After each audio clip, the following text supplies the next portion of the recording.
बिस्मिल्लाहिर्रहमानिर्रहीम। अस्सलाम वालेकुम वरहमतुल्लाहि वबरकातुहू। डियर स्टूडेंट्स, आप ठीक ठाक होंगे, खैरियत से होंगे। ईटा model test number 10 chemistry part की डिस्कशन के लिए होपफुली आप रेडी होंगे। तो आइए क्वेश्चन नंबर 71 से आगाज़ करते हैं। ठीक है जी, प्लीज़। और मेरी बात याद रखें, जो क्वेश्चन नहीं आता बुरा हुआ कि आपको नहीं आ रहा, लेकिन अभी ईटा गुज़र तो नहीं किया ना, ईटा ने अभी आना है।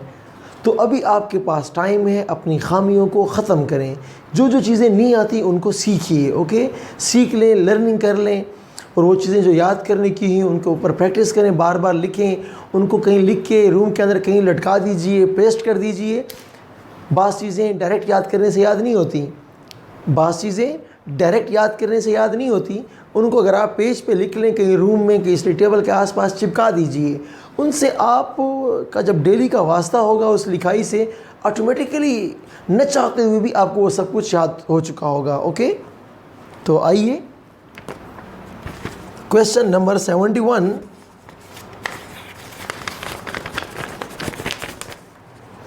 ये कहा गया है, क्वेश्चन नंबर 71 कहा गया है कि enthalpy of hydration is maximum for dash. तो dear student, enthalpy change of hydration जो होती है ये डायरेक्टली टू चार्ज है, इनवर्सली टू साइज है। तो आप देख लें, आपके पास गिवन है सोडियम क्लोराइड गिवन है, सोडियम क्लोराइड गिवन है, और पोटाशियम क्लोराइड गिवन है। आप जानते हैं सोडियम छोटा होता है, पोटाशियम बड़ा होता है। इन दो में NaCl जीत गया, KCl हार गया। उसके बाद आपके पास है सोडियम फ्लोराइड, पोटाशियम फ्लोराइड। फिर सोडियम छोटा है, पोटाशियम बड़ा है। इन दो में पोटाशियम फ्लोराइड हार जाएगा, सोडियम फ्लोराइड जीत जाएगा। अब आप इन दो को कंपेयर करेंगे, ऊपर वाले दो को।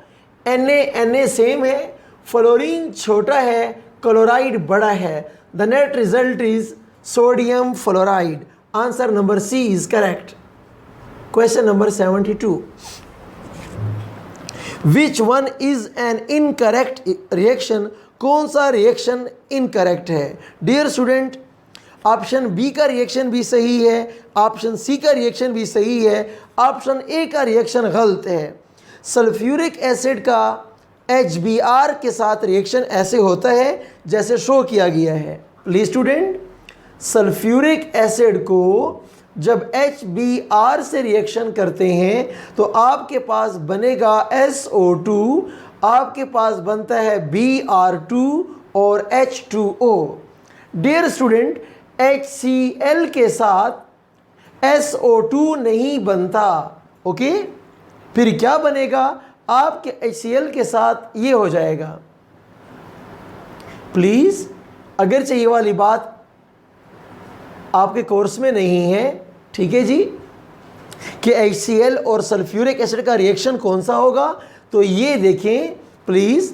सल्फ्यूरिक एसिड और HCl वाले केस में ये H देगा और वो OH देगा।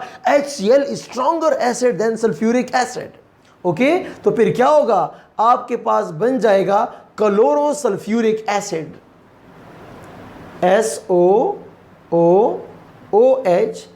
Chlorine plus water. बहरहाल आपका टेस्ट में मकसद ये था सवाल का कि आपको HBr और HCl के बारे में यकसां गुमान नहीं करना चाहिए।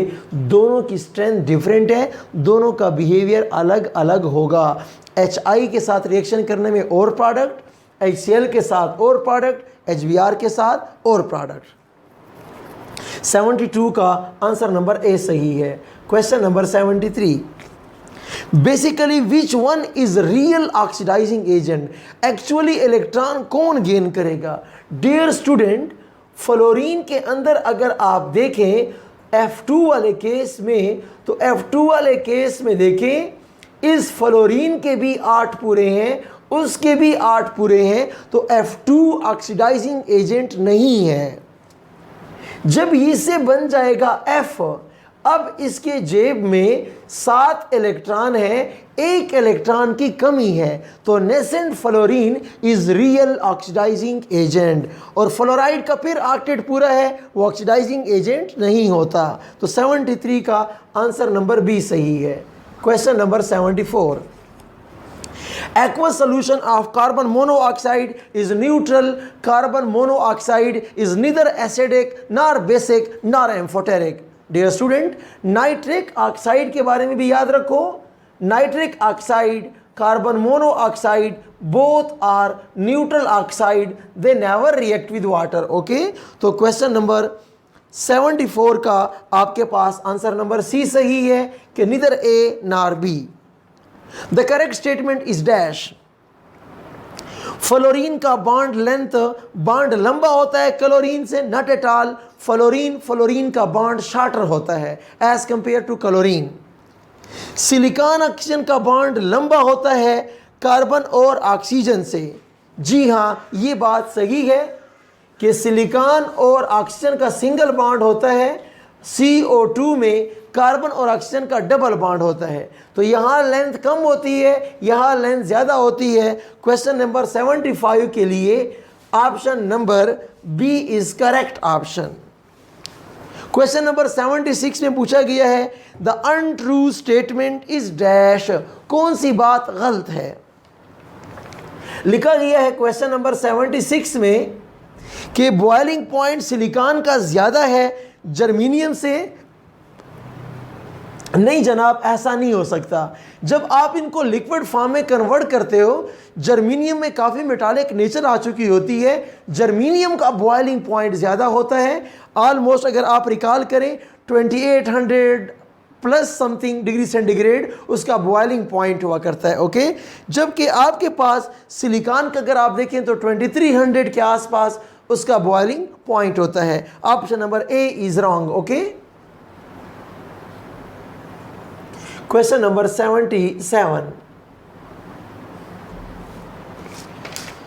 which one release lesser amount of oxygen gas if 1 mole of each one is decomposed? Dear students, जब आप लिथियम नाइट्रेट को लेंगे और इसको आप हीटअप करेंगे, लिथियम ऑक्साइड बनेगा, आपके पास NO2 बनेगा और आपके पास हाफ O2 बनेगा। यानी 2 मोल लिथियम नाइट्रेट अगर इस्तेमाल करोगे तो आधा O2 बनता है। तो अगर आपके पास 1 मोल की मैं बात करूं तो फिर तो आपके पास 0.25 मोल्स ऑफ O2 पैदा होंगे। Okay dear student, sodium nitrate को अगर आप ले लें, सोडियम नाइट्रेट जब हीटअप करेंगे NaNO2 बनेगा प्लस आधा O2 बनेगा। आधा यानी इसका अगर आपके पास 1 मोल होता है तो आधा O2 बनता है, इसका जब 1 मोल होता है तो क्वार्टर O2 बनता है। इसका मतलब है कि यहाँ पर ऑक्सीजन की मिकदार बहुत कम पैदा होगी, जबकि potassium nitrate is not decomposable. Okay, the right answer is option number A. Question number 78 please. Compounds of dash are not decomposed.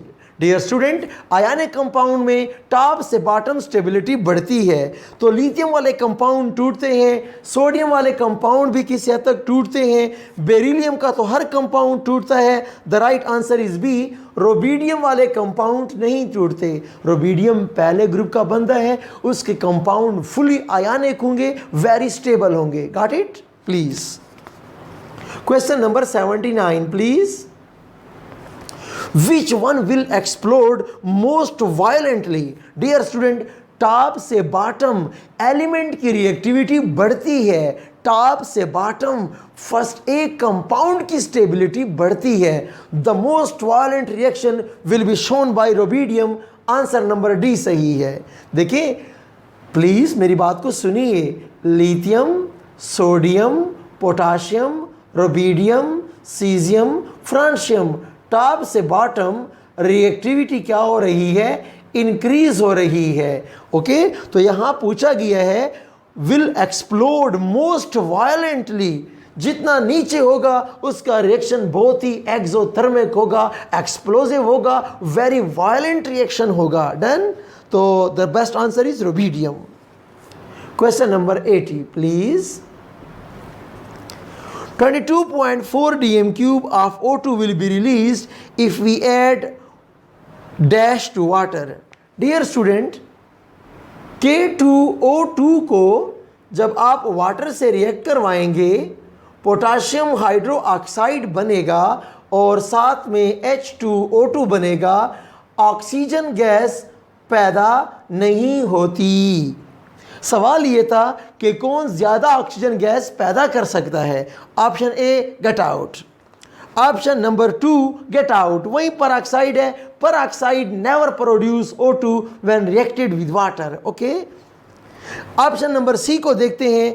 1 mole of KO2, जो पोटाशियम सुपर ऑक्साइड को वाटर के साथ रिएक्शन करेंगे पोटाशियम हाइड्रो ऑक्साइड बनेगा, H2O2 बनेगा और साथ में हाफ O2 भी रिलीज होगा। तो dear student 1 mole of KO2 थोड़ा क्या करेगा, इस क्वेश्चन को बैलेंस करते हैं, कोई ऐसी बात नहीं है। ये देखो KO2 KOH बन जाएगा। आपके पास कितने हाइड्रोजन हैं, 2 हाइड्रोजन 2 हो गए, ऑक्सीजन 2 + 1 3, 1 ये हो गया है और 2 आपके पास ये हो गया आपके पास। प्लीज़ पोटाशियम हाइड्रो ऑक्साइड बनेगा, ठीक है। यहाँ पर हाइड्रोजन 2 है मेरे पास, यहाँ हाइड्रोजन कितने हैं, 2 है और ये मेरे पास क्या है, 3 है। एक सेकंड, मैं 2 KO2 से अगर काम कर लूँ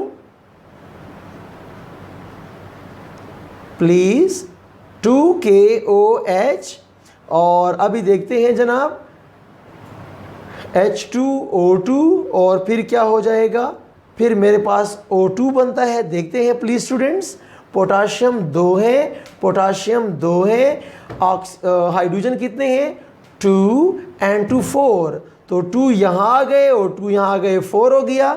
ऑक्सीजन कितने हैं, 2 2s are 4, 4 + 2 6, तो 2 तो ये हो गए और 2 ये हो गए, 2 4 हो गए, तो ये क्या हो गया हमारे पास, बल्कि हाँ 2 मेरे पास ये हो गए हैं, ठीक है। आप क्वेश्चन को देखिए, 22.4 dm cube of O2 will be released, यानी 1 मोल ऑफ O2, ऊपर हाफ मोल होता है, नीचे हमारे पास 1 मोल होता है, तो ये वाला ऑप्शन सही है। Option number D is correct. Question number 80, answer number D is a correct option please. Question number 81, the group number that is consist of metal, non-metal and metalloid is dash. Dear student, आपके पास एक तो होता है S block, तो ये पहला group हो गया, ये दूसरा ग्रुप हो गया है, ये S ब्लॉक की बारी है। फिर आपके पास है D ब्लॉक, तो ये हो जाएगा 3 4 5 6 7 8 9 10 11 12। देखिए डी के अंदर 10 खाने हैं ना, 1 2 3 4 5 6 7 8 9 10, तो डी ब्लॉक ग्रुप नंबर 12 बन जाएगा। ओके, पहला ग्रुप फर्स्ट, दूसरा ग्रुप सेकंड, फिर ट्रांजिशन एलिमेंट का, ठीक है, तीसरा चौथा। तो यूं जब आपके पास पी ब्लॉक की बारी आती है तो ग्रुप 3A को हम क्या बोलते हैं, 13 बोलते हैं। ग्रुप 4A को हम क्या बोलते हैं, 14 बोलते हैं। तो dear student 14 group carbon, silicon, germanium, tin and lead. Carbon is non metal, silicon is non metal, germanium and tin are metalloid, plumbum is well defined metal. Okay, the best answer is group number C, answer number C. Okay please, question number 82,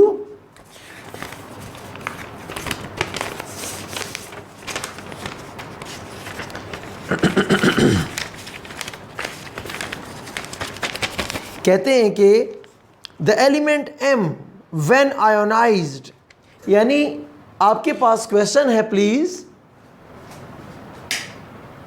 आपके पास question है कि M+1 one की configuration है 6s2 and 6s2 6p6, ठीक है। ये हमारे पास configuration है m+1 की। तो m की कॉन्फ़िगरेशन डियर स्टूडेंट क्या हो जाएगी? 6s2 6p6 फिर 7s1 बन जाएगा आपके पास, ठीक है। तो वो किसकी कॉन्फ़िगरेशन होगी? सातवें पीरियड में ले चलो इसको, तो ये आपके पास क्या बन जाएगा? ये आपके पास बन जाएगा francium. Answer number B is correct. Okay, question number 83, second ionisation energy is minimum for dash. किसके लिए सेकेंड एनर्जी क्या होगी? तो आसान तरीका कौन सा है? आप इस तरह कर लें, phosphorus, sulphur, chlorine, argon. Okay, ये क्या होता है? ये 3p3 होता है, ये 3p4 होता है, 3p5 होता है, 3p6 होता है। लेकिन कहा गया है कि सेकंड इलेक्ट्रॉन निकालेंगे। सेकंड इलेक्ट्रॉन निकालेंगे तो क्या हो जाएगा? आर्गन से क्लोरीन बन जाएगा, क्लोरीन से सल्फर बन जाएगा, सल्फर से फास्फोरस बन जाएगा, फास्फोरस से सिलिकॉन बन जाएगा।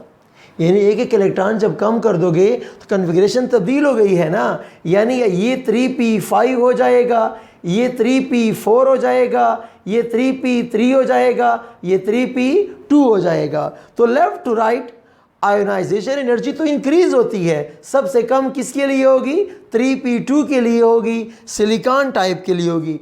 तो सिलिकॉन कौन था? फास्फोरस की ओरिजिनल शक्ल थी। The right answer is option number D. Which of the following element is expected to show the greater tendency to form some covalent character? Dear students, covalent character के लिए आप जानते हैं, covalent character के लिए आप जानते हैं कि चार्ज के डायरेक्टली है और साइज के इन्वर्सली है। तो आपको गिवन है बेरियम Ba, आपको गिवन है कैल्शियम, ठीक है, कैल्शियम गिवन है, आपको गिवन है मैग्नीशियम और बेरियम, मैग्नीशियम, पोटाशियम भी गिवन है आपको। Okay, you can see magnesium का साइज सबसे कम है। The best answer is option number C. Okay, please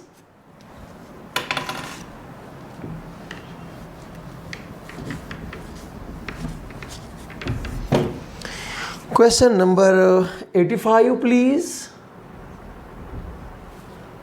the least water soluble sulphate, first A में डियर स्टूडेंट, फर्स्ट ए में टॉप से बॉटम सॉल्युबिलिटी बढ़ती है, तो सबसे कम सॉल्युबल कौन होगा? लिथियम वाला, ठीक है। The right answer is B.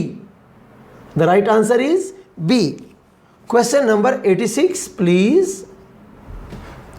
Species having dash charge and dash size should form ionic bond. Dear student, covalent character क्या होता है? चार्ज के डायरेक्टली होता है और साइज के इनवर्सली होता है। यानी अगर साइज बड़ा हो और चार्ज कम हो तो आयनिक बॉन्ड बनाने चाहिए, ठीक है। तो स्मॉल चार्ज होना चाहिए और साइज लार्ज होना चाहिए। आंसर नंबर डी सही है। 86 के लिए डी सही है। यानी ionic character directly proportional to size, inversely proportional to, वो फजान रूल जो आप लोगों ने पढ़ा हुआ है ना, फजान रूल को उल्टा कर दो, फिर आयनिक कैरेक्टर की बात आ जाएगी आपके सामने। Please question number 87। Sulphur on gentle warming in air burns with dash flame to produces SO2 gas. ये आपकी बुक की लाइन है डियर स्टूडेंट्स। तो आपको पता होना चाहिए कि पेल ब्लू कलर के फ्लेम से ये बर्निंग का प्रोसेस होता है। कौन सा? Pale blue colour. The right answer is option number B. Okay, यहाँ पे क्या होता है? पेल ब्लू कलर के साथ ये जो सल्फर होता है बर्न करता है SO2 बनाने के लिए। SO2 का रंग कलरलेस होता है। Please, SO2 is colourless. लेकिन जब सल्फर को जलाते हैं, जलने का जो शोला होता है वो पेल ब्लू होता है। Done. Please question number 88।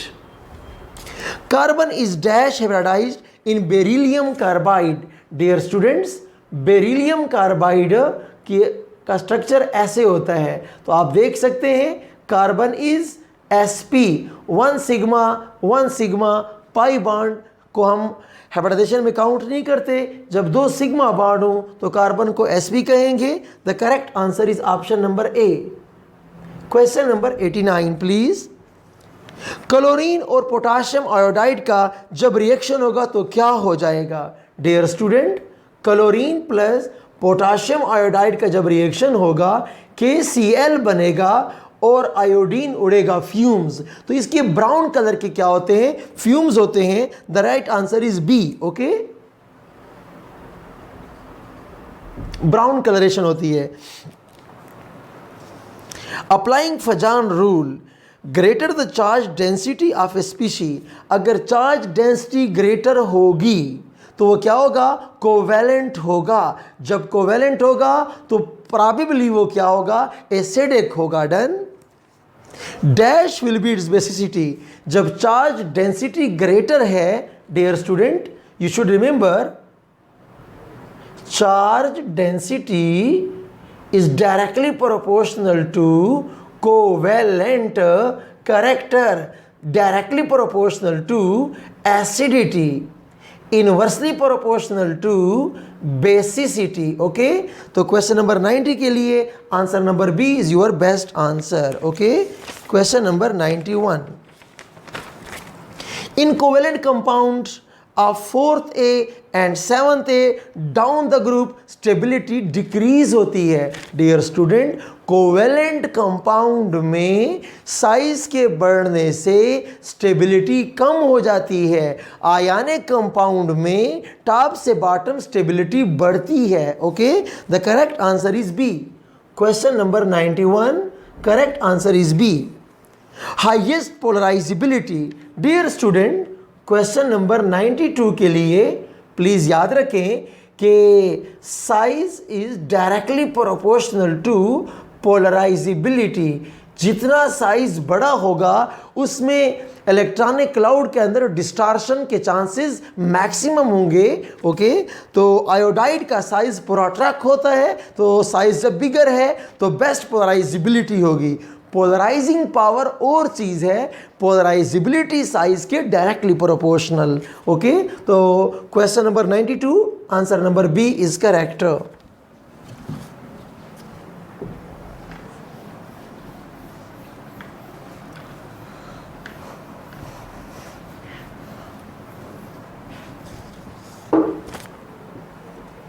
Question number 93, dear student please. Sodium to aluminium, जब आप सोडियम से एल्यूमिनियम की जानिब जाते हैं तो सोडियम के दरमियान एक मेटालिक बॉन्ड होता है, मैग्नीशियम के दरमियान 2 मेटालिक बॉन्ड और एल्यूमिनियम के दरमियान 3 मेटालिक बॉन्ड होते हैं। तो डियर स्टूडेंट, इलेक्ट्रिकल कंडक्टिविटी क्या हो रही है? Electrical conductivity dear student increase होती है क्योंकि साइज कम हो रहा है और मजदूर ज़्यादा हो रहे हैं। कम जगह में ज़्यादा मजदूर, ज़्यादा इलेक्ट्रिकल कंडक्टिविटी वाक़या हो जाएगी। Which property is increasing? Binding energy, जब मेल्टिंग पॉइंट इंक्रीज हो रहा है तो मेटल्स के लिए मेल्टिंग पॉइंट और binding energy directly proportional. Metals के लिए melting point, binding energy directly proportional. Okay, the right answer is all of these. Question number 39 के लिए डी आंसर है। Okay, question number 94। Van der Waals radius is largest, dear student, S8 और S8 के दरमियान ताल्लुकात बहुत मजबूत हैं, लंदन फोर्सेस ज़्यादा हैं। फिर इसके मुकाबले में P4 और P4 के दरमियान ताल्लुकात थोड़े कमज़ोर हैं। इसके बाद क्लोरीन के दरमियान ताल्लुकात और भी कमज़ोर हैं। फिर आर्गान और आर्गान के दरमियान तो ताल्लुकात बहुत कमज़ोर हैं। तो जितने इंटरमॉलिक्यूलर फोर्सेस वीक होंगे फिर वान डेर वाल रेडियस क्या होगा? इस कदर क्या होगा? लार्जेस्ट होगा। The best answer is option number D. Okay, the incorrect statement about melting point, boiling point is dash. Question number 95 please. Lithium का मेल्टिंग पॉइंट ज़्यादा होता है सोडियम से, जी हाँ। कैल्शियम का ज़्यादा होता है मैग्नीशियम से, जी हाँ। फास्फोरस का ज़्यादा होता है सल्फर से, दिस इज़ रॉन्ग। S8 का melting point, boiling point P4 से ज़्यादा होता है। तो 95 में सी वाला ऑप्शन इनकरेक्ट है। क्वेश्चन नंबर 96, कौन से वाला ऑक्साइड लीस्ट एसिडिक है? क्वेश्चन नंबर 96 के लिए याद रखें, एसिडिटी जो होती है directly proportional to oxidation state. तो Cl2O में ऑक्सीजन -2 है, क्लोरीन +1 है। SO2 में ऑक्सीजन -2, सल्फर +4 है। ओके। P2O3 में ऑक्सीजन -2, फास्फोरस +3 है। ओके। SO3 में oxygen -2, sulphur +6। The question is least acidic oxide is this one. Oxidation state of central species is lowest. Okay, the right answer is B. Question number 96 के लिए the right answer is B.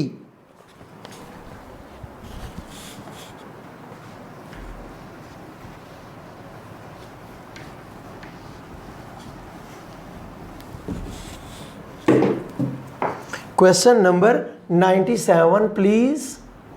97. Which one of the following is most soluble in water?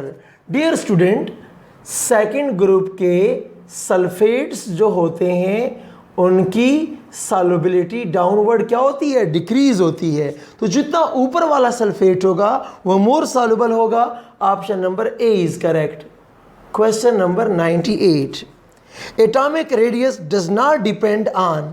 Atomic radius atom से concerned है। Okay, तो nuclear charge ज़्यादा होगा तो atomic radius कम होगा, depend करता है। स्क्रीनिंग इफेक्ट ज़्यादा होगा, एटॉमिक रेडियस भी ज़्यादा होगा, डिपेंड करता है। बॉन्ड ऑर्डर, डियर स्टूडेंट, जब एटम बॉन्ड बना लेता है तो उसका रेडियस क्या होगा? या कोवेलेंट रेडियस होगा, या मेटालिक रेडियस होगा, या आयनिक रेडियस होगा। एटॉमिक रेडियस बॉन्ड ऑर्डर पर डिपेंड हरगिज नहीं करता। The right answer is C.